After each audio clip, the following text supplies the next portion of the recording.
Assalamualaikum warahmatullahi wabarakatuh. Perkenalkan, nama saya Widya Sandika dengan NIM 2030603170. Baiklah, di sini saya akan menjelaskan produk-produk di pasar modal. Apa itu pasar modal? Pasar modal atau capital market adalah pasar untuk berbagai instrumen keuangan jangka panjang yang bisa diperjualbelikan, baik surat utang atau obligasi, equity atau saham, reksadana, instrumen derivatif maupun instrumen lainnya. Produk-produk di pasar modal ada saham, yang kedua ada obligasi, yang terakhir ada reksadana. Saham. Investasi saham dikenal sebagai investasi pasar modal yang bisa memberikan keuntungan tinggi, tapi juga ada resiko yang tinggi pula. Secara tidak langsung, apabila membeli saham, maka kamu sudah dianggap sebagai pemilik dari perusahaan yang sahamnya dibeli. Tentunya, besar kecilnya kepemilikan tersebut bergantung seberapa banyak saham yang dibeli. Saham sendiri dapat diartikan sebagai bukti kepemilikan perusahaan. Definisi saham berdasarkan BEI adalah tanda penyertaan modal seseorang atau pihak atau badan usaha dalam suatu perusahaan atau perseorangan terbatas. Dengan menyertakan modal tersebut, maka pihak tersebut memiliki klaim atas pendapatan perusahaan, klaim atas aset perusahaan, dan berhak hadir dalam rapat umum pemegang saham atau RUEPS. Adapun keuntungan investasi saham, pertama yakni keuntungan berupa dividen. Arti dari dividen adalah pembagian keuntungan perusahaan yang diberikan kepada para pemegang saham, di mana dividen ini dibagikan setiap kali perusahaan yang sahamnya dibeli mencatatkan keuntungan. Kedua, keuntungan yang bisa dirasakan adalah capital gain. Dari nilai saham yang dimiliki, capital gain saham dapat diperoleh jika harga jual saham lebih tinggi dari harga beli awal, di mana selisih dari penjualan dan pembelian saham tersebut disebut sebagai capital gain. Yang kedua ada obligasi. Nama lain dari obligasi adalah surat utang. Untuk melakukan investasi dalam obligasi, kamu harus membeli surat utang yang dikeluarkan atau diterbitkan oleh suatu pihak, bisa negara maupun perusahaan swasta.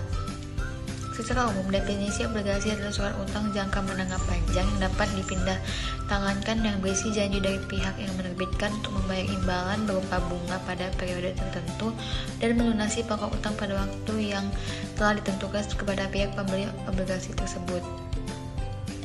Adapun keuntungan obligasi, dari pemilikan obligasi kamu bisa mendapatkan bunga yang dibayarkan tiap jangka waktu kesepakatan. Persentasenya bahkan cenderung besar daripada deposito. Inilah yang disebut sebagai kupon obligasi, di mana umumnya tingkat kupon berada di atas bunga Bank Indonesia atau BI rate. Selain kupon, kamu juga dapat mengincar keuntungan dengan cara menjual surat utang tersebut saat nilai pasarannya tengah menanjak di pasar sekunder. Selisih harga jual yang diterima dapat menjadi keuntungan yang disebut sebagai capital gain. Investasi obligasi memiliki risiko yang relatif rendah dibandingkan instrumen lain seperti saham. Pergerakan harga saham lebih berfluktuatif dibandingkan harga efek bersifat utang, seperti surat utang atau obligasi. Bahkan untuk obligasi yang diterbitkan oleh pemerintah dapat dikatakan sebagai instrumen investasi yang bebas risiko.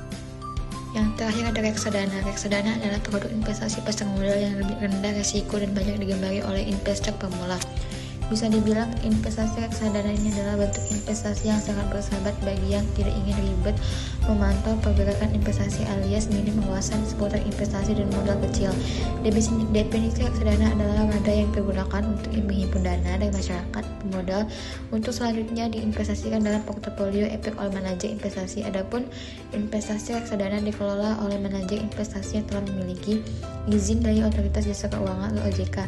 Ya, modal investasi reksadana ini bisa mulai dengan Rp100.000. Kamu bisa mulai investasi reksadana secara online dengan mudah. Adapun keuntungan reksadana, yang pertama itu pemodal walaupun tidak memiliki dana yang cukup besar dapat melakukan diversifikasi investasi sehingga dapat memperkecil risiko. Dengan reksadana maka akan terkumpul dana dalam jumlah yang besar sehingga akan memudahkan diversifikasi baik untuk instrumen di pasar modal maupun pasar uang. Yang kedua, reksadana mempermudah pemodal untuk melakukan investasi di pasar modal. Menentukan saham-saham yang baik untuk dibeli bukanlah pekerjaan yang mudah, namun memerlukan pengetahuan dan keahlian tersendiri. Yang ketiga, efisiensi waktu. Dan melakukan investasi pada reksadana di mana dana tersebut dikelola oleh manajer investasi profesional, maka pemodal tidak perlu repot-repot untuk memantau kinerja investasinya. Baiklah, itu saja yang dapat saya jelaskan tentang produk-produk yang ada di pasar modal. Apabila ada salah, saya mohon maaf. Wassalamualaikum warahmatullahi wabarakatuh.